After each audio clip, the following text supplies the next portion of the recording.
Welcome back to 11th graders, Mr. Klinkerman again. And what I want to teach you today is how you do what's called transforming a function. We've been working a lot with functions. This is the final thing we're going to do in chapter 1 with functions. So you got to get this down. That means the test is coming soon, doesn't it? Next week, in fact. There are 3 types of transformations that I want to teach you how to use today when it comes to functions. And in particular, what I'm wanting you to do is I'm wanting you to learn to translate the graph of a function, both vertically and horizontally. I want you to learn to reflect the graph of a function in either the x-axis or the y-axis, and I want you to learn to stretch or compress.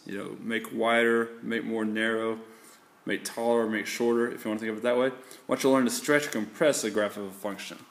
And the way that we're going to do this is we're going to look at how you can make simple manipulations within the equation of a function that will make it go up or down or left or right or reflect one way or another.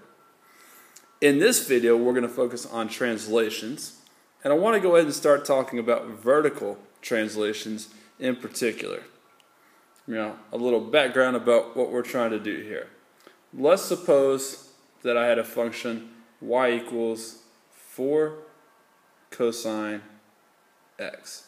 Doesn't really matter what the function is, but I'm going to show you this one here in a moment. That's basically in the form f of x. What I want you to make a conjecture about right now is this. What would happen to that function if I take the function and I add 2 at the end? Or if I take the function and I subtract 3 at the end? In other words, if I were to make the equation y equals 4 cosine x plus 2, or if I were to make it y equals 4 cosine x minus 3. Now we're talking about vertical translations right now, so each is either going to be a shift upward or a shift downward. Let's see which one it is. Okay, here is that graph that I was talking about a moment ago. You can see on the far left of the screen where it says g of x equals 4 cosine x. Alright, or y equals 4 cosine x. And what I'm going to do, you'll be able to see better on the right hand side of the screen. I'm going to manipulate this value of k over here, which is going to change this value at the end of the equation where I wrote this in function notation form. Basically, I'm either going to add a number to the function value, or I'm going to subtract the number from the function value, and that's either going to shift the graph upwards or downwards. Now, pay attention to how the equation at the left is changing and how the equation at the right is changing as I move this value of k around, and what that does to the graph of the function. Does it shift it upwards or downwards? The first conjecture I wanted you to make was what would happen if I made that function y equals f of x plus 2. So I'm going to change the value of k, and I bet you guessed this. Whenever I added 2 to the end of the function, you can see on the left how this became 4 cosine x plus 2 now. What that did was that moved the graph upwards. And if I want to keep moving it upwards, I just keep increasing that value that I add at the end of the function. And if I want to shift it downwards, all I'm going to do is keep decreasing the value that's being added at the end of the function until eventually it's being subtracted, and that's moving the graph downwards. This graph is 7 units slower than what it started out at. Here's where it started out. Alright, excellent. What I'm going to do right now is I'm going to put a couple of rules on your screen that you're going to need to write down, so you should pause and write these down. These come straight from your textbook, but they are the rules that you need to know nonetheless. And the first is that if you take a function f of x and you add some value k at the end of it, it's going to shift the graph k units upward. So if I had the function y equals 3x minus 6 and I wanted to shift it upwards, I would simply make it y equals 3x minus 6 plus 3. I would just add 3 at the end. Of course, that simplifies to y equals 3x minus 3. And then if I want to shift it downwards, well, all I have to do is subtract some value k at the end. If you subtract some value k from the value of a function, it's going to shift that graph k units downward. So I have the equation y equals the natural logarithm of x. That's a function we'll learn later on in the year. You learned it in algebra 2, as a matter of fact. If I wanted to shift that downwards, I could just subtract some value, like 7 from the end of it, and that would shift the graph down 7 units. Fairly simple, right? I'll show you how that works in action a little bit more later on. But I want to go on to horizontal translations next.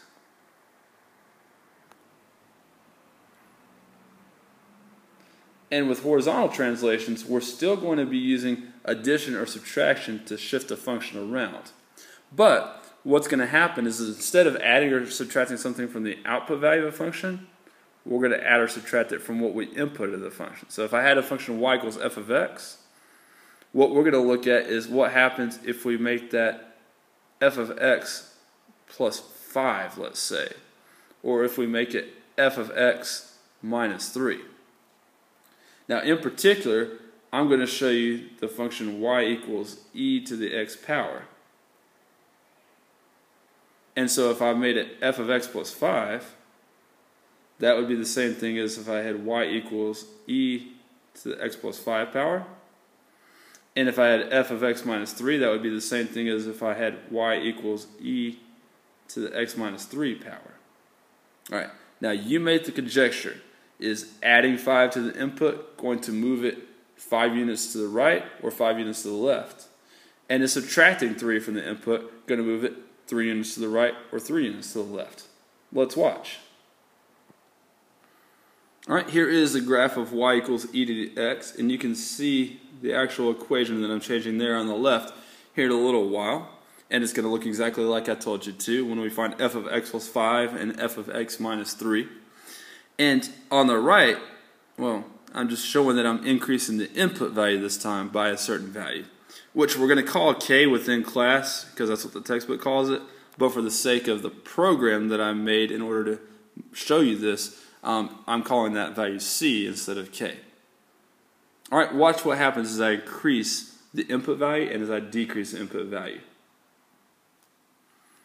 And I'll start by increasing the input value. Do you think it's going to go to the right or to the left?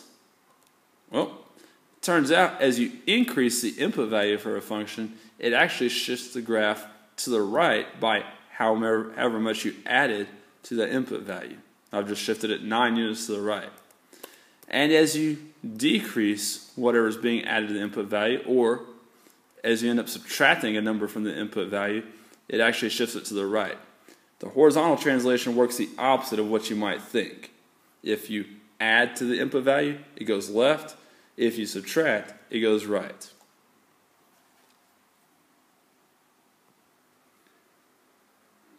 Here are the rules to go along with what I just said. You can see that if you take a function and you add some value k to its input value, that's going to translate the graph k units to the left. And if I took some input value and subtracted some value k from it, that's going to shift the graph k units to the right. So if I had the function y equals, let's say x squared, we'll keep it simple. If I make this y equals x minus 2,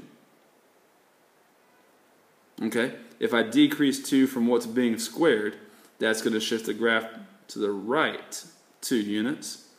And if I were to make that say y equals x plus 6 squared, if I increase the input value by 6, that's going to shift the graph to the left 6 units. I want to show you one more example where I put these translations into action.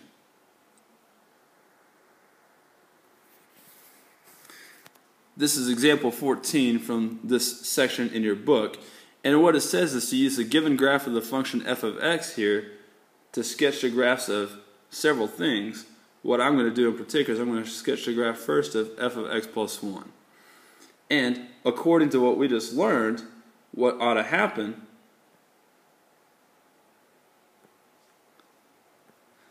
is that when I add 1 to the input value, that's going to shift the graph to the left 1 unit.